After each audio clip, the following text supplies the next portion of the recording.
आज की वीडियो में हम पढ़ेंगे सामाजिक अध्ययन शिक्षण का इकाई 2। इससे पहले इकाई 1 की वीडियो अपलोड हो चुकी है, तो आप उसको देख लें। उसके बाद आप इकाई 2 की वीडियो भी देखें। इकाई 2 का नाम है सामाजिक अध्ययन की मुख्य अवधारणाएं एवं सरोकार। तो इसके अंदर जो हमारे सोशल स्टडीज़ हैं उसकी जो मुख्य कॉन्सेप्ट हैं और सरोकार हैं उसके बारे में यहाँ पर बात होगी। तो सबसे पहला जो टॉपिक हमारा आता है वह है सभ्यता और संस्कृति। इन दोनों का कॉन्सेप्ट क्या है और आपस में संबंध क्या है, तो देख लेते हैं दोनों को एक एक करके। सबसे पहले सभ्यता की यदि हम बात करें तो मनुष्य की सामाजिक विकास एवं संगठन की जो दशा होती है उसे हम सभ्यता कहते हैं। इसके अंदर भौगोलिक, राजनैतिक, आर्थिक, धार्मिक व सामाजिक संरचना संबंधी सारी क्रियाओं को समायोजित किया जाता है। और क्या होता है कि मानवीय समुदाय जो कम्युनिटी है मानव की एक, जैसे कि जानवरों को पालतू बनाना या लोक ज्ञान विश्वास पर आधारित है। मानव प्राणी के बाहरी तत्व का प्रदर्शन, तो सभ्यता जो है वो इन 4 बिंदुओं को प्रदर्शित करती है। और यदि सभ्यता की बात की जाए तो ये बहुत ही व्यापक है, ब्रॉड है। आगे देखते हैं, नेक्स्ट है संस्कृति। तो संस्कृति क्या होती है? सृजनात्मक रूप में रह रहे लोगों का वर्गीकरण, एक तरह से क्लासिफिकेशन जो है वो ये करती है। ये एक प्रकार का व्यवहार है जिसका पहलू जैविक नहीं है। संस्कृति की शिल्पाकृति होती है, मतलब संस्कृति जो होती है उसमें कोई शिल्प नजर आएगा आपको, या अमूर्त रूप जैसे भाषा, रीति रिवाज, परंपरा आदि को आप संस्कृति में शामिल कर सकते हैं। इसमें मनुष्य की भावनाओं, विचारों, आदर्शों व मूल्यों का प्रदर्शन किया जाता है। अब हम बात करेंगे इन दोनों में संबंध क्या है, सभ्यता में और संस्कृति में। तो क्या है कि संस्कृति सभ्यता के अंतर्गत विद्यमान है, मतलब यदि सभ्यता बड़ा गोला है तो इसके अंदर संस्कृति एक छोटा गोला है, हम ये मान सकते हैं। और दूसरी चीज कि संस्कृति को आधुनिकता के लिए नहीं कहा जा सकता, सभ्यता हमेशा आधुनिक होती है। हाँ जी, संस्कृति जो है वो सस्टेनेबल हो सकती है, मतलब जैसी थी वैसी है, विरासत है, संस्कृति हमारी थी जो हम उसको समेटे हुए हैं। लेकिन सभ्यता जो होती है वो हमेशा विकास की ओर अग्रसर होती है। सभ्यता में हमेशा विकास की दर नजर आती है। दोनों ही समाज की प्रकृति का निर्धारण करते हैं, ये दोनों का ही संबंध है आपस में। एक सभ्यता के अंदर अनेक संस्कृतियों को जन्म हो सकता है, बिल्कुल, और दोनों ही समाज के तत्व हैं। तो ये हो गई इनके संबंध की बात। आगे चलते हैं, नेक्स्ट हमारा टॉपिक है सरकार। अब सरकार के बारे में बात होगी। यहाँ पर जो लेवल है हमारे पास राष्ट्रीय, राज्य और स्थानीय स्तर पर सरकार का गठन, तो हम प्रत्येक स्तर पर इसको देख लेंगे। सबसे पहले देखेंगे राष्ट्रीय स्तर पर, जहाँ पर क्या होती है हमारी ये संसद।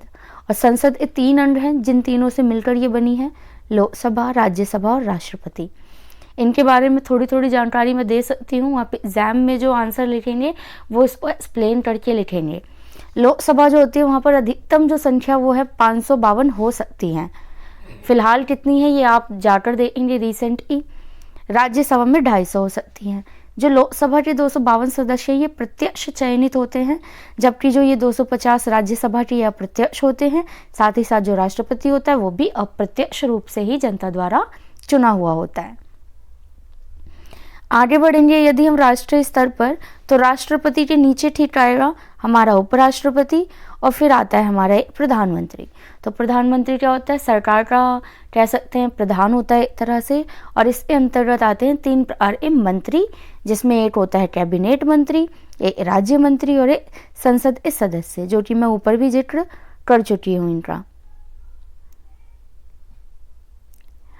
अब हम देख लेंगे राज्य स्तर पर क्या है, स्टेट लेवल पर। तो अभी हमने नेशनल लेवल पर देख लिया है, अभी हम देखेंगे राज्य स्तर पर किस तरीके से सरकार काम करती है। तो राज्य स्तर पर क्या होती है? विधान पालिका होती है, जिसमें 2 चीज़ें होंगी। जैसे ऊपर राज्यसभा, लोकसभा था, अभी विधानसभा और विधान परिषद।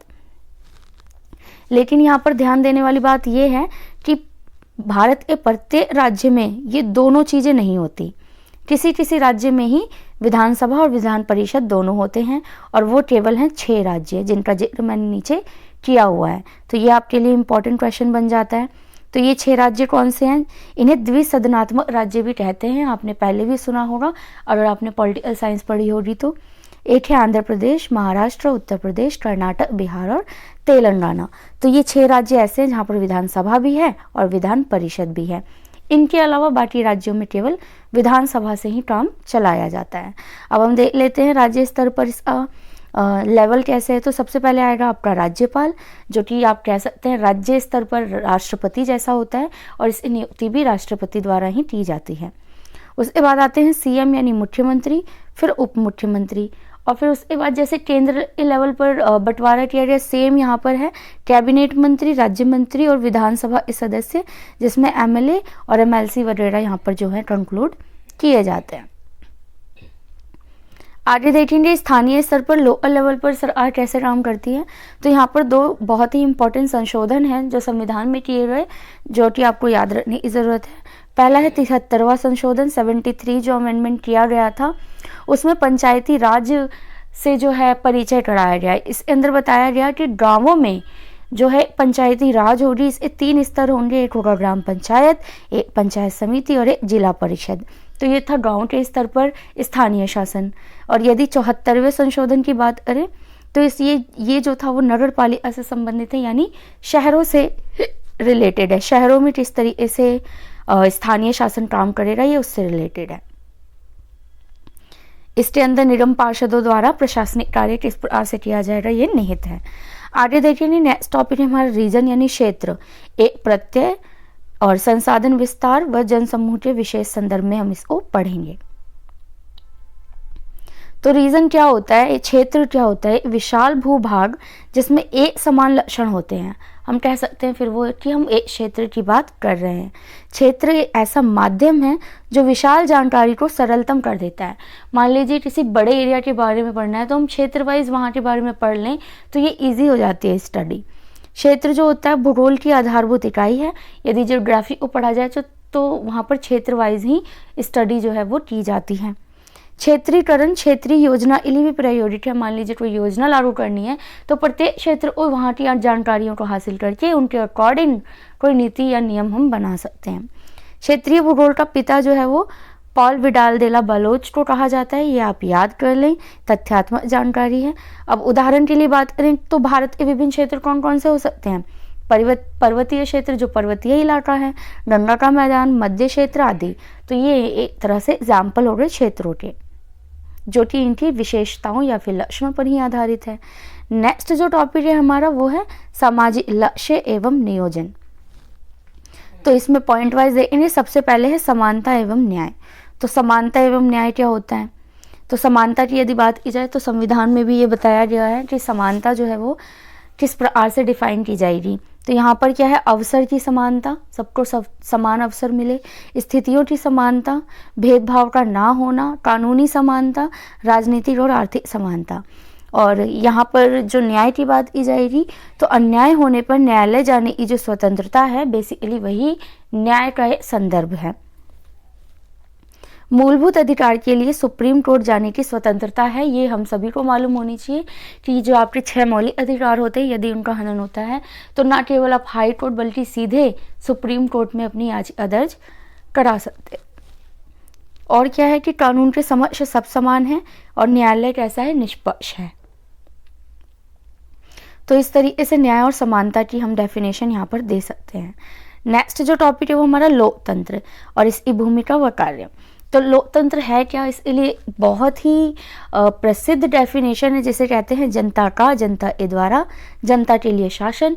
और ये जो डेफिनेशन दी थी वो हमारे अमेरिका के एक प्रेसिडेंट हुए थे पहले, जो थे अब्राहम लिंकन, जिन्होंने ऐसा कहा था। तो लोकतंत्र क्या है, यदि भूमिका की बात की जाए तो ये बेहतर शासन व्यवस्था है और काम करता है। ये चुनाव पर आधारित है, सामाजिक कल्याण का इसमें भाव होता है, जनता की सहभागिता और जनता का शासन है ये। तो इस प्रकार से हम कह सकते हैं कि लोकतंत्र जो है वो इम्पॉर्टेंट भी है। नेक्स्ट जो है हमारा वो है नागरिकों के अधिकार और कर्तव्य। तो अधिकार और कर्तव्य दोनों ही चीज़ों को हम पढ़ लेंगे यहाँ पर। तो अधिकार में बेसिकली हमारे क्या है, मौलिक अधिकार। एक एक करके देख लेते हैं। समानता का अधिकार सबसे पहले अनुच्छेद 14 से 18 तक, फिर है स्वतंत्रता का अधिकार 19 से 22 तक, शोषण के विरुद्ध अधिकार 23 से 24 और धर्म के अधिकार की स्वतंत्रता 25 से 28, सांस्कृतिक तथा शैक्षिक अधिकार और संवैधानिक उपचार का अधिकार।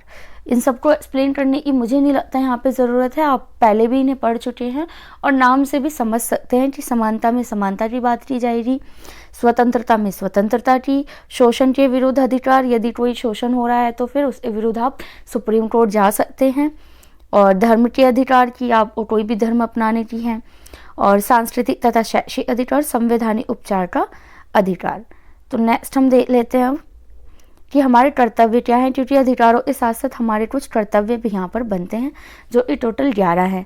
यहाँ पर मैंने संक्षिप्त में बताया है, आप इसको एक्सप्लेन करके एग्जाम में लिखेंगे यदि क्वेश्चन आता है तो पहला जो कर्तव्य है, संवैधानिक व्यवस्था का सम्मान करना, फिर आदर्शों पर चलना, फिर सार्वभौमिकता, एकता, अखंडता की रक्षा करनी है, यानी कि राष्ट्रवाद की भावना, राष्ट्रीय सेवा को हमेशा तैयार रहना अगर इमरजेंसी पड़ती है, बंधुत्व की भावना, संस्कृति का सम्मान करना, प्राकृतिक वातावरण का रक्षा करना और विकास में योगदान देना, सार्वजनिक संपत्ति की रक्षा करना, कार्यकुशलता का प्रयास करना और 6 से 14 वर्ष के बालकों की शिक्षा में अनिवार्यता को लेकर अपने जितने भी कर्तव्य हैं उनका पालन करना।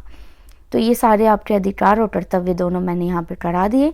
नेक्स्ट टॉपिक हमारा है भौगोलिक क्षेत्र, ज्योग्राफिकल जोन्स। तो कौन कौन से होते हैं ये देख लेते हैं। यह परिक्षेत्र प्राकृतिक इकाई है, यूनिट है ये, जो कि विभिन्न देशों के हिस्सों में व्याप्त हैं तथा जहाँ पर वर्षा, तापमान, वनस्पति व मानवीय गतिविधियों का लगभग समान है। तो इसके अंदर हम देख लेते हैं कौन कौन से ज्योग्राफिकल जो क्षेत्र आते हैं। पहला होता है गर्म क्षेत्र। ये कौन से होते हैं, ये भूमध्य रेखा के दोनों ओर यदि हम जाएंगे 0 से 30 डिग्री, चाहे आप उत्तर में जाएं या दक्षिण में, तो उस एरिया को हम गर्म क्षेत्र कहते हैं। एग्जाम्पल के लिए अमेजन बेसिन, मलेशिया प्रायद्वीप, ठीक है। नेक्स्ट है सवाना घास के मैदान। ये जो है विषुवत रेखा के 5 डिग्री उत्तरी और 5 डिग्री दक्षिणी में अगर जाएंगे तो वहां पर आपको देखने को मिलेगा। इसका एग्जाम्पल है ब्राजील, वेनेजुएला और अंगोला।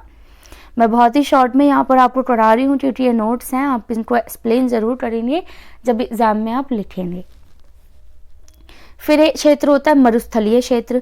ये भूमध्य रेखा में 29 से 30 डिग्री जो उत्तर व दक्षिण के जो एरिया है वो होता है। इसका एग्जाम्पल होगा सहारा व अरब मरुस्थल और उत्तरी चिली, ये भी एक मरुस्थल ही है। फिर आता है मानसूनी क्षेत्र। इसमें उच्च तापमान व उच्च उष्ण आर्द्रता होती है। इसका एग्जाम्पल है भारत, दक्षिणी पूर्वी एशिया और उत्तरी ऑस्ट्रेलिया। उसके बाद आता है भूमध्य सागरीय क्षेत्र। इसमें क्या होता है, भूमध्य रेखा के 30 से 45 डिग्री उत्तर अक्षांश पर यदि जाएंगे तो वो क्षेत्र भूमध्य सागरीय क्षेत्र होता है। इसका उदाहरण है कैलिफोर्निया, पूर्वी ऑस्ट्रेलिया। नेक्स्ट जो हमारा है वो है स्टेपी जलवायु क्षेत्र। यहाँ गर्मियाँ कोष्ण व शीत ऋतु ठंडी होती है, मतलब गर्मियाँ बहुत ही ज़्यादा गर्म होती हैं और शीत ऋतु बहुत ही ठंडी होती है।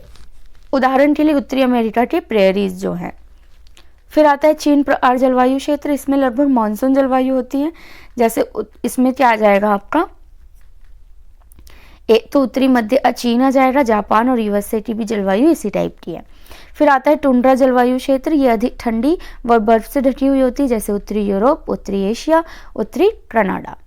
तो ये सारे मैंने साथ ही साथ एक तो मैंने आपको जो है ये बता भी दिए कि कौन कौन से क्षेत्र होते हैं, फिर ये भी बताया कि उसकी विशेषता क्या है, फिर ये भी बताया कि उसके उदाहरण क्या है। तो इसी तरीके से आप इसको याद करेंगे। नेक्स्ट जो टॉपिक है हमारा जलवायु प्रदेश, जिसमें आता है एल नीनो व ला नीनो। तो सबसे पहले हम प्रमुख जलवायु प्रदेश देख लेते हैं। तो कौन कौन से प्रमुख, तो 3 ही हैं। एक तो उष्ण कटिबंधीय प्रदेश हैं, फिर समशीतोष्ण प्रदेश, फिर शीत प्रदेश। तो उष्ण कटिबंधीय प्रदेश जो होते हैं वो बहुत ज़्यादा गर्म होते हैं। इसका जो होता है, यदि हम अक्षांशों को देखें तो 0 से लेकर 23.5 उत्तर दक्षिणी दोनों गोलार्ध में चले जाएंगे तो उष्ण कटिबंधीय हो जाएगा। उसके बाद समशीतोष्ण क्या होता है, ये थोड़ा ठंडा थोड़ा गर्म होता है। इसमें 23.5 से 66.5 उत्तर या दक्षिण गोलार्ध दोनों साइड जाइएगा तो भी मिल जाएगा। फिर आते हैं शीत प्रदेश यानी ठंडे इलाके, जो इस 66.5 से 90 डिग्री उत्तरी गोलार्ध जाइए या दक्षिणी, तो ये होगा शीत प्रदेश। तो ये 3 प्रकार के प्रमुख हमारे जलवायु प्रदेश हैं। अब हम देख लेते हैं एल नीनो व ला नीनो क्या होता है। तो सबसे पहले हम देख लेंगे जलवायु को प्रभावित करने वाले कारक, कि ये जो जलवायु है ये किन चीज़ों से प्रभावित होते हैं। तो ये अक्षांशों से प्रभावित होंगे, कि कौन से अक्षांश पर स्थित है, फिर स्थान से इनकी समुद्र तल से ऊंचाई कितनी है, फिर स्थान से इसकी समुद्र की दूरी कितनी है, फिर वायुदाब वहाँ का कैसा है, और भौतिक लक्षण कैसे हैं। इन तरीकों से जो है डिसाइड होता है कहीं की भी जलवायु। अब आ जाते हैं मेन टॉपिक पे, एल नीनो और ला नीनो में डिफरेंसेस क्या है। तो एल नीनो जो है वो स्पेनिश शब्द है जिसका अर्थ होता है इशू, शिशु, ठीक है। और ला नीनो जो है वो भी स्पेनिश शब्द है, लेकिन इसका अर्थ होता है छोटी बच्ची। तो ये आप तथ्यात्मक तौर पे याद रखेंगे और फिर अपने सब्जेक्टिव जो क्वेश्चन पेपर है वहाँ पर भी करेंगे। फिर एल नीनो जो होता है वो सामान्यतः समुद्री सतह के तापमान को अधिक गर्म कर देता है, और ला नीनो क्या करता है, सामान्य समुद्री सतह के तापमान को अधिक ठंडा कर देता है, मतलब बिल्कुल उसका रिवर्स। फिर एल नीनो में तापमान में बढ़ोतरी होती है और यहाँ पर तापमान में कमी आती है। इधर एल नीनो की अगर बात की जाए तो पूर्वी प्रशांत महासागर के क्षेत्र के सतह पर उच्च हवा का दबाव होता है, जबकि यहाँ पर क्या हो जाएगा, निम्न हवा का दबाव हो जाएगा। फिर एल नीनो में समुद्र में पानी गर्म होना शुरू हो जाता है जिससे गर्मी बढ़ती है। यहाँ उल्टा हो जाएगा कि समुद्र में पानी ठंडा होना शुरू हो जाता है जिससे ठंडक बढ़ती है। ये तो है डिफरेंसेस, लेकिन दोनों ही क्या है, दोनों में जो सिमिलैरिटी है वो है ये दोनों ही समुद्री प्रक्रिया है। आप सोच रहे होंगे अभी तो एल नीनो और ला नीनो है क्या, तो ये तरह से समुद्री प्रक्रिया है जिनमें हमने डिफरेंस भी ऊपर पढ़ लिया है। आगे देखिए, संसाधनों का संरक्षण, पोषणीय विकास का अर्थ क्या होता है और महत्व क्या होता है। तो सबसे पहले देख लीजिए संसाधनों का संरक्षण क्या है, कि आर्थिक विकास की प्रक्रिया में प्राकृतिक संसाधनों तथा पर्यावरण में बिना किसी हानि के वर्तमान तथा भविष्य पीढ़ियों दोनों के लिए जीवन की गुणवत्ता बनाए रखना क्या है, पोषणीय विकास है। मतलब आपका आर्थिक विकास भी होता रहे, संसाधनों को कम भी ना किया जाए, मतलब वर्तमान में यूज भी हो जाए, फ्यूचर के लिए सेव भी हो जाए। तो ये सारी चीजें मिलाकर बनती हैं पोषणीय विकास। महत्व क्या है, इस जरूरी क्यों है ये, तो सबसे पहले प्राकृतिक संसाधनों का विवेकपूर्ण प्रयोग हो इसलिए जरूरी है, प्रदूषण पर नियंत्रण हो इसलिए जरूरी है, भावी पीढ़ी के लिए ये आवश्यक है इसलिए जरूरी है, और सुरक्षित जीविका निर्वाह के लिए भी ये आवश्यक है। उसके बाद आता है कि कौन कौन से कदम जो है वो उठाए जाने की आवश्यकता है, किस प्रकार से जो है हम इसको बढ़ावा दे सकते हैं सतत पोषणीय विकास को। सबसे पहला तो हम मानव जनसंख्या को नियंत्रण कर सकते हैं, क्योंकि जितने ज़्यादा मानव होंगे उतनी ही ज़्यादा मांग होगी संसाधनों की। फिर प्रौद्योगिकी प्रगति आड़त निपुण न हो, आड़त उपभोगी होनी चाहिए।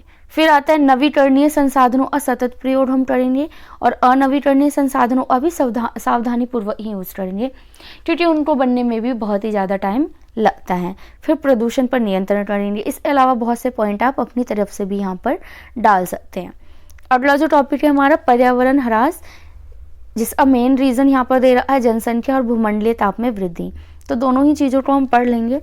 सबसे पहले हम पर्यावरण ह्रास में जनसंख्या वृद्धि का प्रभाव दें। जनसंख्या किस प्रकार से पर्यावरण को क्या कर रही है, कि ह्रास कर रही है, उसको नुकसान पहुँचा रही है। तो सबसे पहले जनसंख्या को लेकर देखेंगे तो पहला जो होगा वन आरोपण, मतलब जैसे जनसंख्या बढ़ रही है वनों को कटाव हो रही है, भूमि कटाव हो रहा है क्योंकि लोगों को रहने के लिए जगह चाहिए, बाढ़ आ रहे हैं और भी आपदा प्रबंधन जो है इससे आ रहे हैं पेड़ों के कटने से। फिर वन्य जीव को खतरा बढ़ रहा है, अनियंत्रित खदानों का प्रयोग हो रहा है, जलवायु भूमि प्रदूषण हो रहे हैं, ओजोन जो लेयर है उसमें छिद्र हो रहा है, ग्रीन हाउस प्रभाव हो रहा है, फिर कीटनाशकों का प्रभाव और भूमिगत जल का अपदोहन। ये सारे क्यों हो रहे हैं, जनसंख्या के बढ़ने के कारण।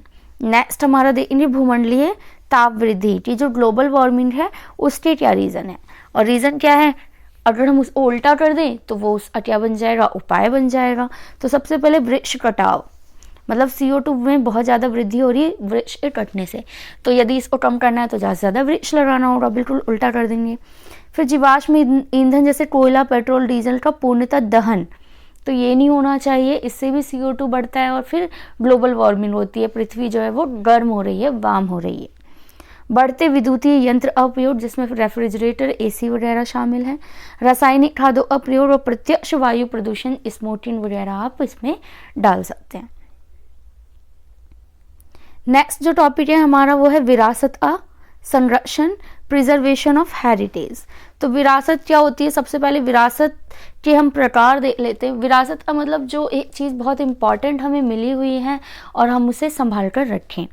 तो ये 3 तरीके से हो सकती है। एक होती है सांस्कृतिक यानी मूर्त वस्तुएं जो हम देख सकते हैं, पढ़ सकते हैं। उसके बाद आएगी अमूर्त संस्कृति जिसमें लोकगीत, भाषा वगैरह होती है। फिर प्राकृतिक संस्कृति जिसमें दुर्लभ प्रजाति हो गई या पुश्तैनी पौधे हो गए, कुछ ऐसे जानवर हो गए जो कुछ एक पर्टिकुलर एरिया पर ही मिलते हैं, वो वहाँ की विरासत है। तो यहाँ पर अगला जो टॉपिक है दिल्ली सांस्कृतिक धरोहर के रूप में। तो दिल्ली की बात की जा रही है, तो हम देख लेते हैं यहाँ पे दिल्ली किस प्रकार से विरासत है। तो सबसे पहले तो दिल्ली की स्थिति की जो स्थिति है हम वो बताएंगे। तो स्थिति क्या है इसकी, अक्षांश 23.5 उत्तरी और देशांतर पे 77.13 डिग्री पूर्वी, और जो है ये भारत के उत्तरी भाग में है, मैदानी भाग है, यमुना के बाढ़ मैदान के आसपास का इलाका दिल्ली है। और इसकी जलवायु जो है वो अर्धशुष्क होती है। तो हमने थोड़ा सा लोकेशन बता दिया, अब हम बताएंगे विरासत। तो विरासत में कुछ नहीं करना आपको, बस दिल्ली के बारे में महत्वपूर्ण बातें, जैसे पहले पुरानी दिल्ली को एक्सप्लेन कीजिए, फिर नई दिल्ली को, फिर वहाँ के ऐतिहासिक स्थल जिसमें लाल किला, कुतुब मीनार, राजघाट आदि जितने भी आपको याद आते हैं वो सारे यहाँ पर लिख दीजिए और उनसे रिलेटेड थोड़े बहुत तथ्य आप यहाँ पर लिख दीजिए। बस हो जाएगा आपका दिल्ली एक विरासत के रूप में परिचय। अगला टॉपिक है हमारा आपदा प्रबंधन। कोई नई चीज़ नहीं है, आप पहले भी पढ़ चुके हैं। अगर आपने 10th भी को पढ़ी होगी तो वहाँ पर आपने आपदा प्रबंधन सब्जेक्ट जरूर पढ़ा होगा। तो क्या होता है आपदा प्रबंधन, कि आपदा प्रबंधन प्राकृतिक या मानव निर्मित आपदाओं के दौरान जीवन व संपत्ति की रक्षा करने और आपदा के प्रभाव को कम करने के लिए विशेष तैयारी की प्रक्रिया है।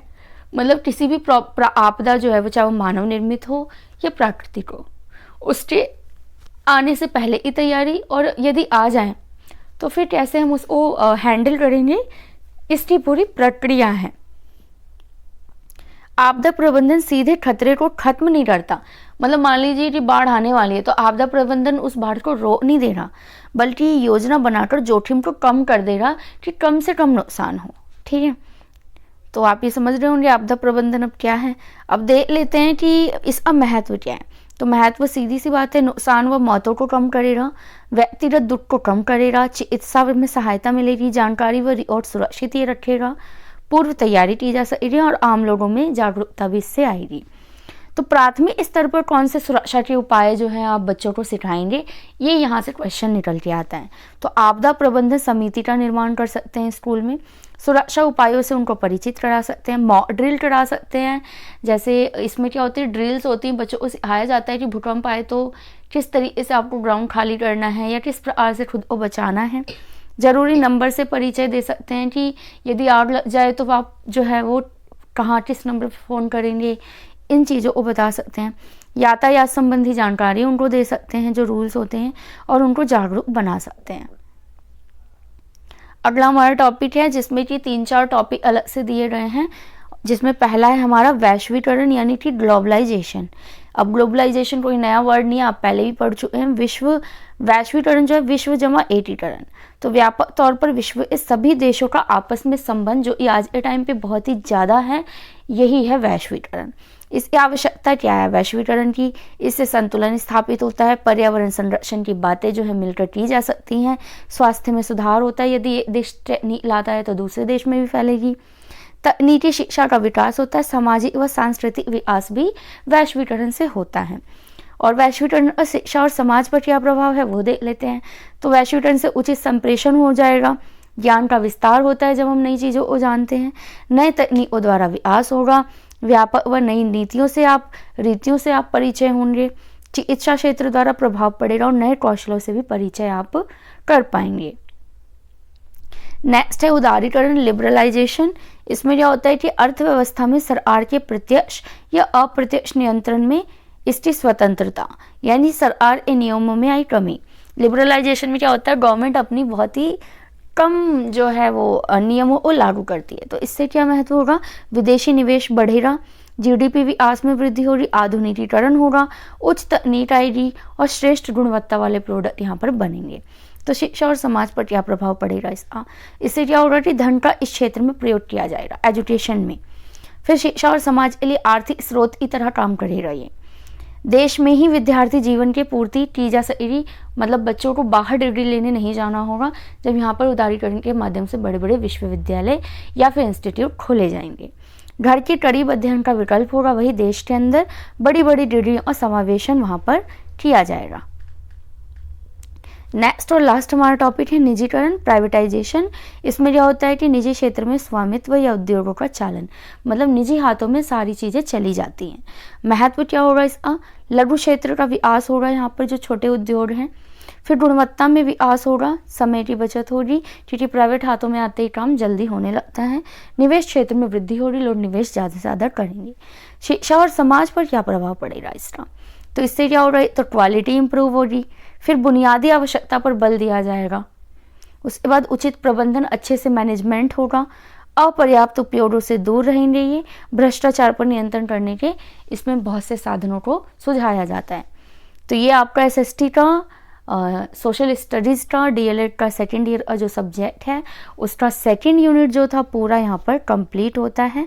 आई होप कि आपको ये यूनिट जो है वो समझ आ गई होगी।